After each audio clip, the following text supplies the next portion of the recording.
19장 하나님의 영으로 인도함을 받는 사람은 곧 하나님의 아들이라. 로마서 8장 13절부터 17절 말씀. 너희가 육신대로 살면 반드시 죽을 것이로되 영으로서 몸의 행실을 죽이면 살리니 무릇 하나님의 영으로 인도함을 받는 사람은 곧 하나님의 아들이라. 너희는 다시 무소하는 종의 영을 받지 아니하고 양자의 영을 받았으므로 우리가 아빠 아버지라고 부르짖느니라.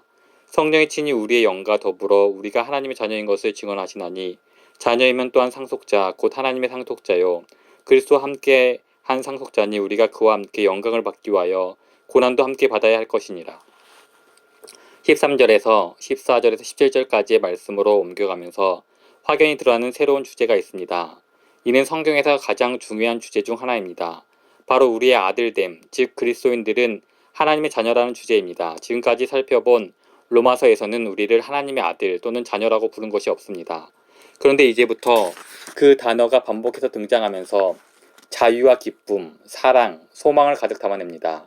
14절입니다. 하나님의 영으로 인도함을 받는 사람은 곧 하나님의 아들이라. 15절입니다. 너희는 다시 무소하는 종의 영을 받지 아니하고 양자의 영을 받았으므로 우리가 아빠 아버지라고 부르짖느니라. 16절입니다. 성령이 친히 우리의 영과 더불어 우리가 하나님의 자녀인 것을 증언하시나니. 17절입니다. 자녀이면 또한 상속자 곧 하나님의 상속자요 그리스도와 함께한 상속자니. 로마서에서 지금까지 등장하지 않았던 주제가 이 부분에서는 매 구절마다 새롭게 언급되는 것을 확인할 수 있습니다. 이는 분명 새롭게 집중을 받는 내용으로 우리가 깨닫고 맛보며 우리가 받은 영광스러운 구원의 일부로 받아들여야 할 무엇임에 틀림없습니다. 여기서 바울은 그리스도인으로서 우리 자신에 대해 그리고 우리가 어떤 존재인지에 대해 우리에 관련하여 하나님은 어떤 분이신지에 대해 말하고 있습니다. 또한 우리가 이런 존재인지를 어떻게 알 수 있는지 그것이 우리가 경험한 것에 대해 함축하는 바가 무엇인지를 말하고 있습니다. 그러니 한 구절씩 간단히 살펴보면서 바울의 성령에 대해 우리가 하나님의 자녀로 입양된 것에 대해 무엇을 가르치는지 확인해 보겠습니다. 오늘은 먼저 14절부터 16절까지만 보고 상속자로서 우리가 받는 유산에 초점을 맞추고 있는 17절은 다음 주에 설명하겠습니다. 17절은 그 다음 문단으로 넘어가는 다른 역할을 합니다. 영으로서 죄를 죽이는 사람이 곧 하나님의 영으로 인도함을 받는 사람. 먼저 14절입니다. 이 말씀은 바울이 13절 말씀의 근거로 제시하는 것입니다. 너희가 육신대로 살면 반드시 죽을 것이로되 영으로서 몸의 행실을 죽이면 살리니. 이 13절 말씀에 대해선 지난 3주에 걸쳐 살펴본 바가 있습니다. 죄를 죽이지 않으면 죄가 우리를 죽일 것입니다. 그리고 영으로서라는 말을 많이 강조했습니다. 영으로서 몸의 행실을 죽이면 살리니. 이 말은 영이 우리가 휘두르는 도구 또는 무기라는 의미가 아니라고 말씀드렸습니다. 영은 인격체이십니다. 그분이 우리 손에 들려있는 것이 아니라 우리가 그분의 손에 들려 있습니다. 따라서 영으로서 죄를 죽인다는 것은 하나의 사고방식을 의미하며 사고방식을 통해 성령께서 우리가 죄의 권세로부터 자유하도록 역사하신다는 의미입니다. 그리고 그 사고방식은 하나님께서 피값을 치르면서 우리에게 허락하신 약속들을 믿는 것을 가리킵니다. 이제는 성령은 우리 손에 들린 도구가 아니고 우리가 그분 손에 들린 도구라고 말했던 것이 실제로 맞는 말인지 확인하기 위해 14절에서 바울이 한 말을 생각해 보겠습니다. 무릇 하나님의 영으로 인도함을 받는 사람은 곧 하나님의 아들이라. 한글 성경에는 번역되어 있지 않지만 영어 성경은 bor이라는 단어로 시작된다. for 왜냐하면은 바울이 13절에서 한 말을 설명하고 근거로 되겠다는 의미입니다.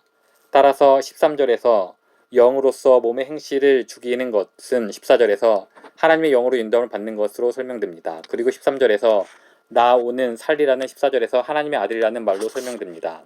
이제 쌍을 이루는 이 두 부분을 잠시 살펴보겠습니다. 너희가 육신대로 살면 반드시 죽일 것이로되 영으로서 몸의 행실을 죽이면 살리니. 왜냐하면 무릇 하나님의 영으로 인도함을 받는 사람은 곧 하나님의 아들이라.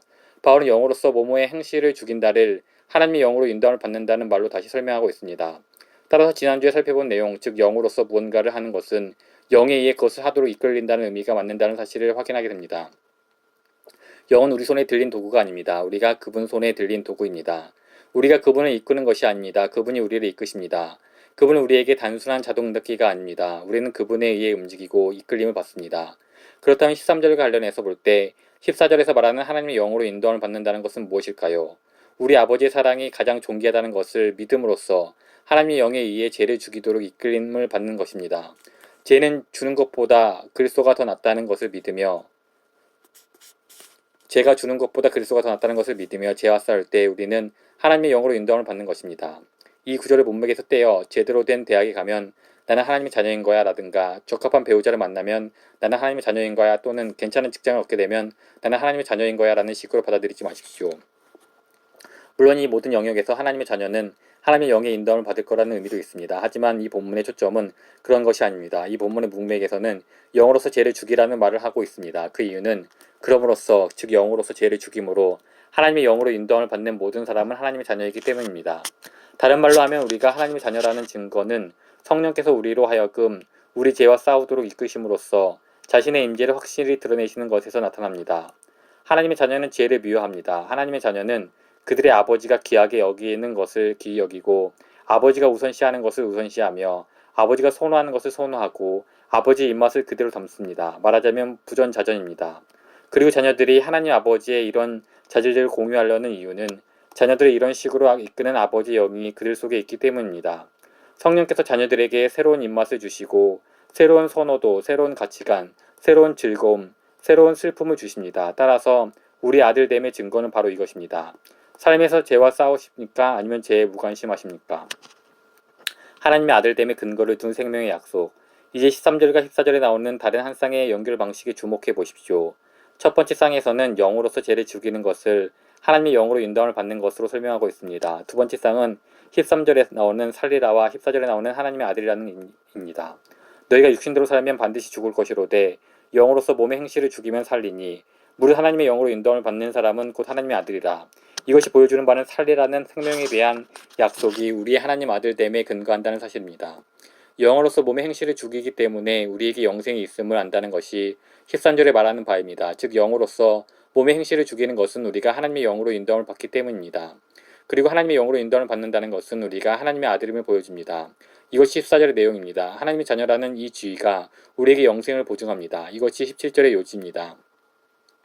자녀이면 또한 상속자 곧 하나님의 상속자요 그리스도와 함께한 상속자니 무엇을 상속받겠습니까? 영원한 생명과 그 안에 포함된 모든 영광입니다. 따라서 14절은 영으로서 죄를 죽이는 것을 하나님의 영으로 인도함을 받는다는 말로 설명하고 살리라를 하나님의 아들이라는 말로 설명합니다. 그렇게 해서 14절은 영으로서 인도함을 받는 것이 우리가 하나님의 자녀라는 증거이자 표시임을 드러냅니다. 이것이 의미하는 바는 영으로서 죄를 죽이는 것은 우리의 아들됨의 증거이고 따라서 영생을 얻는 길이라는 것입니다. 바울은 우리가 이 사실을 즐거워하기를 원합니다. 우리가 기뻐하고 대적과 삶의 두려움을 이길 수 있도록 이야기를 하고 있습니다. 15절에서 실제로 이 점은 분명해집니다.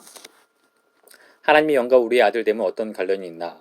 15절은 하나님의 영과 우리의 아들됨이 어떻게 연결됐는지 보다 충분히 설명합니다. 바울은 이렇게 말합니다. 무릇 하나님의 영으로 인도함을 받는 사람은 곧 하나님의 아들이라. 너희는 다시 무소하는 종의 영을 받지 아니하고 양자의 영을 받았으므로 우리가 아빠 아버지라고 부르지니라. 바울은 지금 하나님의 영에 이끌리는 것이 왜 하나님의 자녀라는 증거가 됩니까? 와 하나님의 영이 어떻게 인도하십니까? 라는 두 질문에 답하고 있습니다.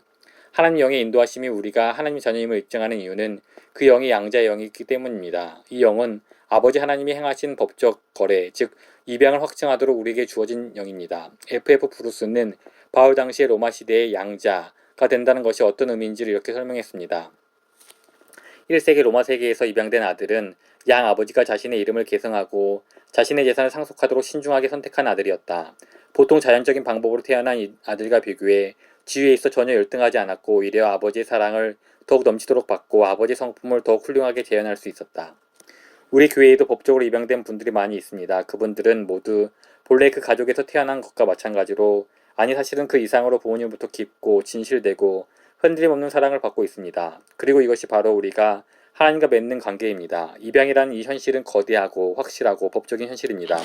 그리고 이것은 깊고 강하고 전포적인 감정을 수반한 현실입니다. 15절에서 성령을 양자의 영이라고 부를 때 그것이 의미하는 바는 그 영이 입양이라는 이러한 위대한 법적 거래를 우리에게 확증해주고 진짜가 되게 한다는 것입니다. 그리스도를 주님이요 구원자여 보화로 신뢰한다면 우리는 입양된 것입니다. 요한복음 1장 12절은 말합니다.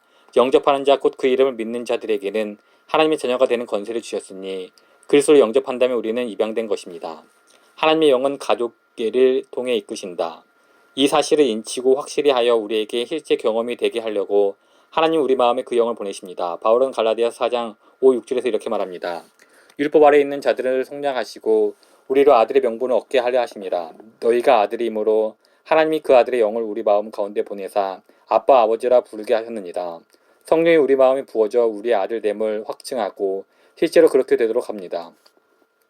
15절 말씀에 따르면 성령은 어떤 방식으로 그렇게 하십니까? 주인을 무서워하는 종의 영 대신 아버지를 향한 아들의 사랑을 주심으로써 그렇게 하십니다. 너희는 다시 무서워하는 종의 영을 받지 아니하고 양자의 영을 받았으므로 우리가 아빠 아버지라고 부르짖느니라. 종의 두려움과 아들의 사랑을 대조하고 있습니다. 우리 삶에서 성령이 하시는 일은 우리가 하나님의 향해 종처럼 두려워하지 않고 확신을 품고 행복하고 평안함 가운데 하나님을 아버지로서 사랑하게 하는 것입니다. 이제 이것을 14절에 나오는 하나님의 영으로 인도함을 받는 것과 연결시켜 보십시오. 바울은 하나님의 영이 어떻게 우리를 인도합니까? 라는 질문에 대해 15절에서 답하고 있습니다. 그 영은 어떻게 인도합니까? 그 영은 어떻게 우리를 움직여 우리가 몸의 행실을 죽일 수 있게 죄를 죽이게 합니까? 답은 너희는 다시 무소하는 종의 영을 받지 아니하고 양자의 영을 받았다는 말씀에 있습니다. 그 영은 노예의 두려움을 불러일으키는 방법으로 이끌지 않습니다. 가족애를 불러일으켜 이끄십니다. 그분은 우리를 두려워서 행동하는 노예로 만들어 죄를 죽이게 하지 않으십니다. 대신에 우리를 믿음과 사랑으로 행동하는 아들로 만드시는 방법을 사용하십니다. 구속하고 두려움을 주면 외적으로는 순종을 이끌어낼 수 있습니다. 어제 저녁 한 베트남 사람들로부터 이런 말을 들었습니다. 우리가 베트남 사람들은 공산주의를 좋아하느냐고 묻자 그는 아니라고 대답하며 이렇게 덧붙였습니다. 그들에겐 총이 있습니다. 이처럼 누군가의 총이 있다면 다른 사람들을 예속시키고 두려워하게 만들어 겉으로는 순종하게 할 수 있을 것입니다. 하지만 성령께서는 우리가 죄를 주기로 할 때 이런 방법을 사용하시지 않습니다. 그렇다면 성령께서는 우리가 어떻게 의지적으로 몸의 행실을 죽이도록 하실까요? 우리의 아들됨과 하늘에 계신 아버지의 존귀하심을 실제로 체험하게 하심으로써 그렇게 하십니다. 이를 위해 두 가지 방법으로 역사하십니다. 하나는 하나님의 아버지로서의 사랑을 우리에게 부어주심으로써 그렇게 하시고 또 하나는 우리에게 하나님을 향한 자녀의 사랑을 일깨우심으로써 그렇게 하십니다. 우리에게 하나님 아버지의 사랑을 부어주심으로써 우리는 이미 로마서 5장 5절에서 성령의 첫 번째 역사에 대해 살펴본 바 있습니다. 바울이 했던 말을 기억해 보십시오. 소망이 우리를 부끄럽게 하지 아니함은 우리에게 주신 성령으로 말미암아 하나님의 사랑이 우리 마음에 부은 바 됨이니 이것은 그저 희망사항이거나 미래의 약속이 아니라 실제하는 현재적 경험입니다. 이는 그리스도인 안에 일어나는 일로 하나님의 사랑, 즉 자녀를 향한 하나님의 사랑이 성령을 통해 우리 마음에 부어지는 것입니다. 양자의 영이 하나님 아버지의 사랑을 우리에게 실제가 되게 합니다. 그 사랑을 우리가 체험할 수 있게 해서 우리로 하여금 사랑받고 있음을 알게 하십니다.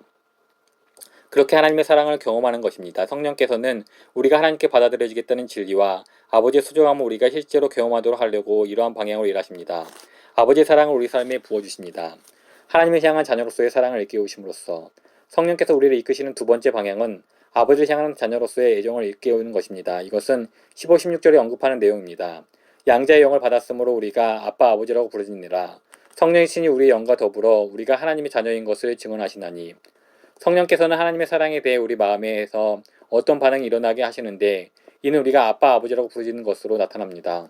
우리가 하나님의 자녀라는 성령의 증언은 하나님의 부정에 대해 아무런 애정도 느끼지 않는 중립적인 마음에서 주는 것이 아닙니다. 중립적인 마음으로 그 증언을 듣고 하나님의 자녀라는 논리적인 결과를 얻은 다음 그에 합당한 사랑을 보이려고 애쓰는 그런 것이 아닙니다. 그렇지 않습니다. 우리가 하나님의 자녀라는 성령의 증언은 우리 안에서 하나님을 향한 사랑을 저절로 샘솟게 만듭니다. 성령 우리가 아빠 아버지라고 부르짖게 만듭니다. 그리고 바울이 부르짖다라는 단어와 아빠라는 아람어를 사용한 이유는 이 두 단어를 통해 아버지로서의 하나님의 사랑을 개인적으로 경험했다는 의미를 깊이 있게 담으려 했기 때문입니다. 성령의 증언으로 하나님의 아버지라는 사실을 교리적으로 확신하게 될 것이라고 바울은 말하지 않았습니다. 사탄도 그 교리는 알고 있습니다. 교리적 확신도 물론 중요하긴 하지만 그것으로 자녀가 되지는 않습니다. 바울은 여기서 우리가 하나님의 자녀라는 성령의 증거가 우리 마음 깊은 곳으로부터 아빠 아버지라는 억누를 수 없는 외침, 그저 말이 아닌 외침을 일으킨다고 말합니다. 우리는 성령의 증언으로부터 하나님의 아버지 되심을 논리적으로 추론하지 않습니다. 우리는 성령의 증언하심으로써 하나님의 아버지 되심을 감정적으로 누립니다. 성령의 증거는 우리가 하나님의 자녀임을 추론하는 존재로 작용하지 않습니다. 우리는 성령의 증거를 통해 하나님의 자녀됨을 즐거워합니다. 성령의 속삭임을 기다리지 말고 예수를 바라보라. 자신이 하나님의 자녀임을 알고 있다면 성령이 무슨 말씀이라도 속삭여 주시지 않을까 하며 기다리지 마십시오. 오히려 당장 마음에 귀를 기울이고 그리스도의 십자가에 시선을 고정시키십시오. 그리고 우리가 하나님의 자녀 되었음을 깨닫고 맛볼 수 있도록 성령께서 역사해 주시기를 기도하십시오. 로마서 5장 8절 말씀입니다. 우리가 아직 죄인 되었을 때 그리스도께서 우리를 위하여 죽으심으로 하나님께서 우리에 대한 자기의 사랑을 확증하셨느니라. 십자가를 바라볼 때 성령께서는 예수님, 당신은 나의 주님이십니다. 하나님, 당신은 나의 아버지십니다라고 부르짖게 하십니다. 그리고 그리스도를 바라보십시오. 그리스도를 바라보십시오.